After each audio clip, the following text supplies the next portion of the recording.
Араатныхан Арслангийн амьдрал жаргал зовлон Алан Хятааны түүхийг та бүхэнд өнөөдөр ярьж өгнө.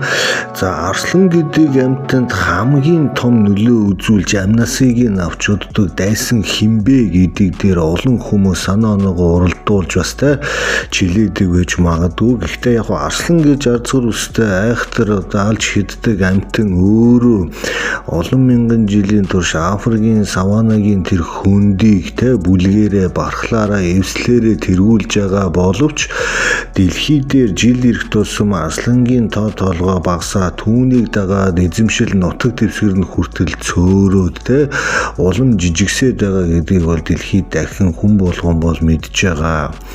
За яг хуу Арслан гэдэг амьтан ихэнх хөвлөгөөс унсан цагаас хойш аюул усал аваар Алан Хятаан дунд амьдрал нь дээш нь дөрөөндөр дэн чигнэж явдаг. За тэр тусмаа баг балчир насанд нь ихийн гүйцэтгэх үүрэг бол нэлээд өндөр байдаг байгаа. Яг ихэн иш тийшээ баачих гэдэг юм уу ус цаснд явах хоол унданд явцсан хойгуур Арслангийн энэ гүйнгүүдийн амьдрал бол тэр чигээрээ оронгоор ирэгдэг. Яг энэ боломжит нөхцөлийг хүлээж бүлэг дотор байгаа бусад санаатай эм арслангууд тухайн жижиг гүйнгүүдийг янз янзаар шоглох эсвэл тэдний сүргийг бараадаж амьдардаг элдэв шувуу эсвэл янз янзын генач гэдэг юм уу янз янзын амьтад энэ хүү агшныг ашиглаж бол довтлогон үйлдэж зулцгнуудын ойролцоогоор 60-70% нь эхний нэг жилдээ бол үхдэг гэж байгаа. За дархлааны систем болон өвчин янз янзын зүйлүүдийг бас энэ рискүүд дээр нэмээд үзэхээр ерөнхийдөө бараг 10 зулцаг гарлаа гэхэд 3-4 л хөрхий амьд үлдэж цаашаа тоглолтод орох уу гэдэг бас эдрээтэй бол таарч. Тэг яг хэдэн мянган жилийн турш Арслан гэдэг амьтан хүн төрлөختөнтэй зэрэгцээд саванагийн нутаг дэвсгэр дээр азаргалж амнасаа дэнжин дайж тулаан өсөн шидийм хийж бидний нүд чихийг бол баясгаж байгааг та бүхэн харж байгаа. За яг махчин тэрцмө хөхтөн амьтад дундаа цөөвөр чоннууд Арслантай бол харагдсан юм шиг сонзонтой байдаг. Цөөвөр чоннууд бяцхан зулзуунуудыг барьж идэхээс түүхээс гадна ганц нэгээрээ бас зугаалж явж байгаа залуу болон насанд хүрсэн арслангуудыг сүргэлэн боож бүсэлж ягаад амьдаар нь уулз тастаж идэж хонзонгоо тайлдаг. Арслангийн сүргч гэсэн цөөвөр чоны сүргүүдтэй тэрцмө зулзуунуудтай таарлах юм бол бас цэмцэгнэт байхгүй бас л эргэлзэх юм байхгүйгээр уурж тасдаг тэр олон бичлэгийг та бүхэн бол харсан. Энэ хоёр амьтан бол ерөнхийдөө бие биенээ эрлэж хурцалж бие биенийхээ байгаль дээрх алтан дундаж боломж болцоо хэмжээг бол дандаа барьж идэг ийм хоёр төрлийн амьтан байдаг. За Арслангийн сүрэгт өөр энэ цөөвөр чоннуудаас гадна Арслангийн бусад эвсэл бахархлуудын уймэн бутрал задрал Алан Хятаан тэлэлт агшилт энэ төр бол бусад группүүдийн эвслүүдийн эрх ашигтай зөрчилдөж яг энэ зодоонуудын Алан Хятаан донд олон эмэгчин арслангууд өрөөдмөө өмөрч бусад сүргийн арслангуудаа зодтолдож зарим нь алуул зарим нь шархтаж ингэж хогдор үсэрдэг. За ерөнхийдөө та бүхэн урд нь орсон контентууд дээр бол харсан өөр эвслийн бахархлын залуучууд ямарваа нэгэн эвслийг эзэллээ гэхэд эзэн болсон Арслангийн алж идээд эсвэл хөөж уусныхаа дараа тэр Арслангийн эрэхтэй бүх эр зулцуунуудыг хайж олж хаанаас чамаагүй амийг нь дасалдаг ийм байгалийн генетикийн хуультай гэдгийг та бүхэн мэдж байгаа. Нэг талаараа зэрлэг харагдаж байгаа. Гэхдээ өмнөх удирдагчийн үүрэгтэм хэзээ нэгэн цаг том болоод өөрсдийнх нь хүзүүнд нь соёогоо шигтгэнэ гэдгийг мэдхээс гадна цаг хугацаа давчуу байгаа учраас эдгээр шинэ арслангууд арслангуудын ороог түрэгдэхийн тулд тэдний эр зулцуунуудыг хомроглон барьж аллаа зогсохгүй бас те ихийнх нь нүдэн дээр иддэг эвгүүд үр зургуудыг харж байгаа. Ингээд зулцгаа алдсан одоо те эм эрслэнгүүдийн ороо одоо цагаас өмнө ирж одоо үүнийг та бүхэн мэддэг халууны буюу орооны уйлдрал гэж одоо хэлдэг. Энэ үед өдөрт одоо дор хаяж 50 удаа том хүний ажил хийж эцсийн бүлэгт эрслэнгүүт одоо дараагийн удирдагч нарын үр удмыг те төрүүлдэг иймэрхүү байгалийн гинжин одоо хувилбарууд байдаг гэдгийг та бүхэн бас мэдж байгаа. За яг хуу зулцхан арслан бол нэг нас хүрээ тэрнээс хойшоо эрсдлийн бүснээс нэлээд хөөрхөн холдчихно. За энэ үед нь ээж нь болон бусад эгч нар нь дагуулж явж одоо сүргийн янз янзын те нарийн ширийн одоо ангөр алан хятааны гой юмнуудыг бол зааж өгөн. За энэ үед одоо бусад одоо те махчин эсвэл аюултай амьтад үргэлж эднэрийг тойроод боломжит нөхцөлийг үргэлж өдөр шөнөгүй 24 цагаар харж идэг байгаа. За тэгээд яг хуу одоо тэр толботой цөөвөр чоннууд одоо те арслангийн сүргүүдтэй толхилцож зодтолдог нэг том одоо зодоонуудын талбар. Тэр нь юу гэхээр хоол болон ямарваа нэгэн үгсэн амьтны сэг зэмдэр энэ хоёр бүлэглэл эвсэл ямар нэгэн байдлаар тааралцах юм бол заавал бие биенээсээ алж хядад цус урсчээ салдаг байгаа. Тэгэхээр зарим тохиолдолд арслангийн одоо идж байгаа сэг зэмийг одоо те бусад төрлийн махчин амьтад тоогоор давмгаалж хөөж тууж одоо хоолыг булгаж идэн. Энэ булах үйл явц болж байгаа хоорондоос 2-3 те олон тооны бусад одоо цөөвөр чууны гишүүд бас амиа алдах юм эрсдэлтэй байгаа. Тэгэхээр өнөөдрийн идж байгаа энэ сэг зэм магадгүй өөр олон хүчирхэгтэй цөөвөр чуунуудын амь насаар олдсон одоо хувь тавилан хоол юм байна гэдгийг та бүхэн бол харж байгаа. За ингээд энэ хоёр амьтад бол хоорондоо алцаад эдэлцүүлцаа тэ хоолн дээр байнгын алцсан. За сэмхий гарал бие биенээ жалга дагуулж байгаа нударчин. За тэгээд залгуулаа зогсохгүй заан болон одос үхрийн довтолгоонд арслангийн сүргүүд байнгын өртөж нөгөө зовжиж өсгсөн одоо тэ 10 зулзаг гарлаа гэхэд нэг 7-8-ыг нь алдаж үлдсэнийг нь одоо нүдний цэцгийг тайрлаад босгоод ирэх үед заан болон од сүхрийн сүргүүдийн хөл талхилагдах эсвэл галзуурсан заан тэ янз янзын амьдтад одоо энэ зулцгуунууд нь туршлагагүй удаж амиа алддаг ийм тохиолдлууд байдаг. Одоо сүхэр заан энэ төр чинь бол яг өвсөн тижилтэй амьтан гэдэг боловч одоо тэ ихэнх тохиолдолд ямар нэгэн арслангаас бол айдаггүй шууд одоо тэ арслан харах юм бол гүгэд хүрээд ирдэг ирээ зөксөхгүй одоо хурц эврээрээ арслан цус нөштэй нь ойлгоос гадна арьс үсийг нь хуу татаж өвчөөд айцсан юм шиг одоо улаан найлаг арслангийн одоо тийм зургуудыг та бүхэн харж ирсэн. Яг энэ үед юу болдог гэхээр одоо сөхөр маш аюултай бараг 7-800 кг татдаг учраас яг сүргээ хамгаалж арслангуудтай бол нэлийн хүчтэй тулааныг үүсгдэг. Тэгээд нэг бол хоол, нэг бол амиа алдах ийм рисктэй зүйл дээр одоо ирсэн нэр арслангууд эм арслантайгаа эвсэж хамтарч одоо энэ од сүхэртэй бол зодтолдог. Од сүхрийг хэрэв унгаж чадах юм бол одоо үр удам нь одоо тэр од сүхрийн маш сайн чанарын одоо уургалаг хүчлэг махыг идэж бусад одоо калан эвслүүдийн одоо жижиг сажиг юм идэж зулцуунуудын хажууд хамгийн бедрум бэк хурц соёо шүдтэй хумстай болж юм өстгөөрөө бас юм давуу талтай байдаг. Тэгээд ерөнхийдөө арслан гэдэг амьтан бол өөрийнхөө одоо экосистемийнхаа хамгийн дээр буюу өөрсдийг нь бараг барьж иддэг амьтан байхгүй шахуу тийм категорид бол байдаг. Гисэн цаг цагаараа байнгын найдвартай хамгаалттай байхгүй нэг л өдөр бүх юм алга эргүүлсэн юм шиг юу ч болж бас магадгүй гэдгийг та бүхэн харсан.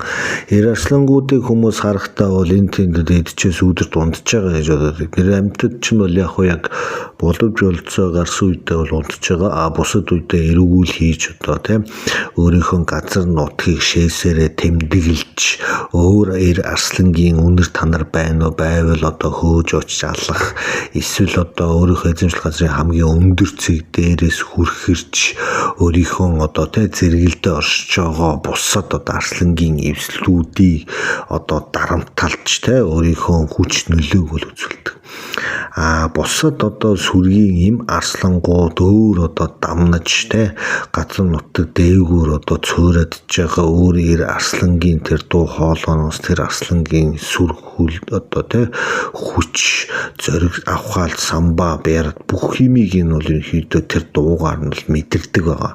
Яг бусад эвслийн арслангууд яг тэр хүрхэрж байгаа арслангийн өдөө сөрүүн базаа хийж бас ганц нэгээр хүрхэрнэ. Гэхдээ хүрхэрэхэд их хэмжээний хүч алддаг учраас магадгүй бас одоо 1 цаг ч юм 2 цаг болоод ам хамбар нь хатаад гахад таг болох юм бол ялагдлаа гэж үздэг. Харин шөнийн цагаар шүнжин унтахгүйгээр үүр цайтай л одоо хүрхрэж тэр саванагийн хөндийг одоо бужигнуулж айц дарамтанд автуулж одоо чадж байгаа чалхтай арслан бол ерөнхийдөө өөрийнхөө мессежийг бол тал нутаг даяар бол хүчтэй тараадаг. Тэгэхээр ийм дуу арслангийн дуу хоолойг сонссон арслангууд тэрийг сонсоод тэр доромжлыг твчээд өөрийнхөө сүрхтээ одоо чихээ хулмалгаад арай сүүлээ авчих нь хаашаа тэгээд нэг юм худлаа нэг архирсан болоод хөвтчихийдэг. Ерөнхийдөө энэ янз янзын одоо арслангийн сүргүүдийг хараад байхад арслангийн цуурайнаас гадна арслангийн тэр ялгаруулж байгаа ялгадас шээсний хурц үнэр бас бусад арслангуудын бас одоо айц хүүцийг төрүүлдэг иймэрхүү байдаг. Хэрвээ өөрийнхөө газар нутгийг тойрч тэмдэг тавихгүй хүн бол тэр арсланд ямар нэг асуудал байна гэдгийг мэддэг байгаа. Тэгэхээр нөгөө золбин буюу тэнүүлчин одоо бусад сүргийн арслангуудаас өөр арслангийн одоо нутаг руу хальт одоо живж орж ирээд тэр шээсний тэмдэглэгээ хэдэн цагийн яваад хэд орчим арслан хэдэн насны хэр хүчтэй байгаа бараг л бөөрийн үйл ажиллагааг тэр шээсээр нь мэдчихдэг. Хэрвээ ямар нэгэн эзэгтэй зүйл болох юм бол одоо тэр хэсгээр нь цөмрөл зохион байгуулах гэж одоо шээсэн дээр нь өөрийнхөө шээсийг тусгаач гэх мэтийн одоо тийм янз янзын одоо урайлан дуудсан өдсөн одоо тиймэрхүү характеруудыг бол гаргадаг. Эд залуу яг бужигналж байгаа арслангийн шээсийг тэгж шээсээрээ дарах байтугай холоос үнэрлээ чацхан савираад бусад залуу арслангууд бол калтад алуу болдог. Тэгэхээр арслангийн одоо түүхийг сонсох тусам судлах тусам Азгаа амар хөдөлдөг нь бол одоо хин хүнд хэлэхээргүй одоо өмнө нь ийм одоо зүйл гэдгийг та бүхэн мэдж байгаа. За байгалийн яг өөрийнх нь өгөгдөл байна л да. Арсланд одоо тулдаан зориулсан булчинлаг бий хурц хомс хүчрэхэг соёо ангуучлах болон осгоо самбаа өөрийнх нь муурын төрлийн амьтан учраас одоо осгоо самбааг бол ярих хэрэггүй. Тэгэхээр ноёрхлоо тогтооцсон байхад тэрийг хамгаална гэдэг ноёрхлыг одоо унгахаас илүү хэцүү ажил гэдгийг та бүхэн ойлгож. Яг сайн одоо бэлтгэгдсэн сайн одоо од сүхэртэй зодолтод нэлийн олон од сүхрийн цаана гарчсан туршлагатай одоо арслангууд бол ямар нэгэн одоо тулаанд орохдоо савраараа ямар нэгэн амьтныг алгадахад одоо өнөөр хөзүүг нь бол хугартал одоо алгаддаг. Мэдээж одоо өөрийнхөө хурц соёог одоо тухайн дайсан амьтныхаа хүзүү эсвэл нугсанд нь чиглүүлээд хаацхад нурууны нугламны ясыг бяцартал хугарталаас хазч тухайн амьтад бол бөхсөн бие даахгүй чирээд явждаг иймэрхүү түүхийг бол та бүхэн зөндөөс харсан. Тэгээд яг арслангийн бас нэг бусад муурын төрлийн амьтдаас ялгардаг хамгийн том давуу тал бол нийгдэж чаддаг. Нийлж чаддаг. Тэгээд яг эннийхээ хүчинд оршиж чаддаг өрөөд мөлдөөд хэрвээ ганц арслан байх юм бол ерөнхийдөө гал болохгүй. Гэхдээ яг санаа оноо нийлсэн бусад арслантай эвсэл байгуулад өөр хөгшин арслангийн одоо эвсэл бахархлын нураагаад эзэн сууж чадах юм бол бас азны кол атглаа гэсэн. Ерөнхийдөө нийгмийн цогт бүтцийн тусламжтайгаар арслан бас нэг арай удаан амьдрах тийм боломжийг олж байгаа. Тэгээ ерөнхийдөө энэ Африкт байгаа арслангийн хамгийн том дайсан юу юм бэ гэхээр янз янзын олон зүйлүүд байдаг. Гэхдээ хүмүүсийн одоо хандж байгаа хандлага бас энэ амар нөлөөтэй. Тэгээ гайхчил байгаа хальтаа хүн яаж бас энэ арслангийн үржил селекц одоо тэ газар нутнуулөлөд байна гэж. Яг олон 10 жилийн одоо судалгаагаар бол амьдрах орчны алдагдал тэр зам хөдөө аж ахуй, зам харгуй, бариллага одоо тэ аялал жуулчлалаас болоод арслангийн байгалийн тархалтын бүсийг одоо хумж улам жижигрүүлнэ. Үүнээс болоод одоо арслангийн эвслүүдийн эзэмшдэг газрууд шахагдаж бие биенийхээ эзэмшилтэд давхцаж үүнээс болж хятад зодоонуудын одоо өчнөө юм болж те тухайн бүс нутагт байдаг арслангийн тоо толгой нягтршил бол нэлээд том одоо толгилцсон болдог. Тэгээ энд яг иймэрхүү хөгжил дэвшил суурьшлан бүсээс гадна хулгайн ан гэдэг зүйл бас одоо орж идэг. Хулгайн гэхээр манайхан бас гайхаж байгаа. Яг уу тодорхой одоо засгийн газрын квотын дагуус арслангийн агнуур хийх зөвшөөрлийг бас тодорхой тооны жуулчдад бол одоо нэлээд өндөр хяналтанд өргөхөөс гадна бас тий Азийн уламжлалт ангаах ухаанд хэрэгэлдэг одоо янз янзын үнэн худал мэддэггүй зүйлээс болж хулгайн анчид арслангийн савар яс одоо арьс ус одоо юунаас хаяхан байдгүй гэдэг шиг арслангаас баг хаяхан байдгүй юм шүү. Тэгээд одоо баг шагагийн аваад үзүндө зүгээс одоо тий буцахгүй тийм улаарч одоо энэ амьтдыг бас алж хяддаг гэдгийг бол одоо хүмүүс мэднэ. За тэгээд үргэлжлүүлээд одоо өвчин эмгэгүү тэр тусмаа арслангийн сүргүүдэд одоо урд нь гарч мэдэгдэж байгаа янз янзын өвчнүүд одоо гэрийн тэжээмэл амьтнуудаар дамжиж арслангийн сүрт нөлөөлж байна гэдэг. Тэр тусмаа одоо нохоод байдаг янз янзын өвчлөл одоо тэ гэрийн нохооноос халдварлаж арслангийн одоо бүхэл бүтэн сүргийг одоо өвтгөж зовоож устгах иймэрхүү одоо тохиолдлуудыг бүртгэж авч ирсэн байдаг. Тэгэхээр яг бактери нэн одоо тэ вируснаас болж арслангийн одоо тэр дархлааны систем танихгүй мэдэхгүй байгаа учраас бас асар ихээр өвчнөд нэрвэгдэж ухдаг иймэрхүү юм бас нөлөөлж байгаа. Өөр нэг хүчин зүйлэх юм бол уур амьсгалын өөрчлөлт одоо дэлхийн дулаарлал болон тэ ганг ачиг энэ зүйлүүд одоо эрчимснээс ойрхон одоо галт төмөр гарч экосистемийн одоо бүх үйл явцыг оронгоор нөөцлөн тэр тусмаа одоо зарим арслангийн идэж уудаг амьтад одоо нүүдлэж орс ураггүй олон мянган километр нүүдлэж алга бол яг энэ үед одоо тэ арслангийн хоол хүнс одоо асар хэмжээний одоо асуудал үүсгдэг. Мэдээж одоо цулцгаа хооллохын тулд одоо эр эмгүү арслангууд одоо алан хятадаараа явдаг. Тэр хойгоор нь бас дараагийн хоолунд хайж явж байгаа одоо дараагийн шатны амьтад арслангийн одоо эзэнгүү сүрэг дээр бас ирдэг. Яг олон улсын байгууллага одоо тэр тусмаа байгаль хамгаалах холбооны мэдээлж байгаагаар бол одоогоор эмзэг амьтдын ч гэсэн алтанд энэхүү арслангийн одоо тоо толгой орчихсон байгаа. Цаашдаа ерөнхийдөө багаснаа гэдэг дээр бол бүгд санаа нийлсэн. Яг 20 дугаар зуун эхлэх үед 200 мянган арслан байсан гэж ярьдаг. Тэгээ 1990 он гэхэд 100 мянган арслан байсан гэж ярьдаг. Гэтэл өнөөдөр Африк твд одоо бүр твээр нь ярих юм бол 20 мянга хүрэхгүй одоо тооны арслан байгаа.